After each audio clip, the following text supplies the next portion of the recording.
대장동 개발 특혜 의혹을 수사하고 있는 검찰이 화천대유의 이사인 대주주 김만배 씨의 동생과 천화동인 5호 소유주 정영학 회계사의 측근을 불러서 조사했습니다. 또 천화동인 4호 소유주 남욱 변호사의 비밀 사무실을 압수수색하는 등 김만배 씨의 소환을 앞두고 핵심 관계인에 대한 기초조사에 주력하고 있습니다. 우철희 기자입니다.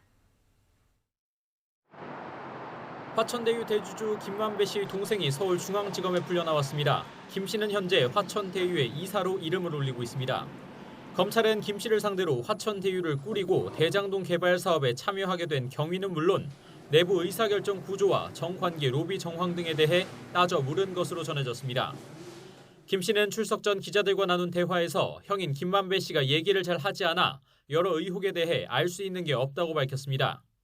또 이미 구속된 유동규 전 성남도시개발공사 기획본부장도 언론을 통해 처음 얼굴을 봤다고 언급했습니다.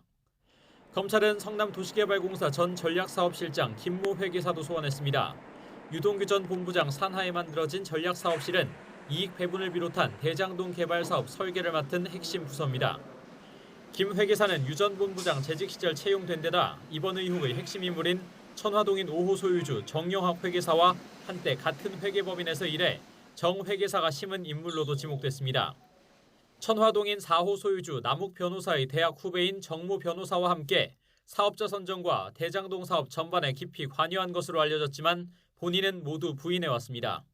저도 지금 예스컴 보면서 저렇게 의구심을 보이시는 부분에 대해서 좀 이해가 안 되는 부분이 있지만 안다고도 할 수도 없는 것 같습니다.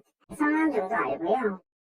검찰은 입사 배경은 물론 당시 초과이익 환수 조항이 빠지게 된 경위 등에 대해 조사한 것으로 전해졌습니다. 이와 함께 검찰은 최근 남욱 변호사의 비밀 사무실로 알려진 곳을 압수수색한 것으로 파악됐습니다. 이곳에서 회계 장부를 확보해 김만배 씨로부터 수표 4억 원을 받아 사용한 내역을 확인한 것으로 알려졌습니다.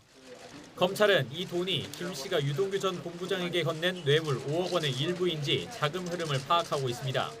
또 유 전 본부장이 토목업체 대표로부터 추가 뇌물 8억여 원을 받았다는 의혹도 확인 중인 것으로 전해졌습니다.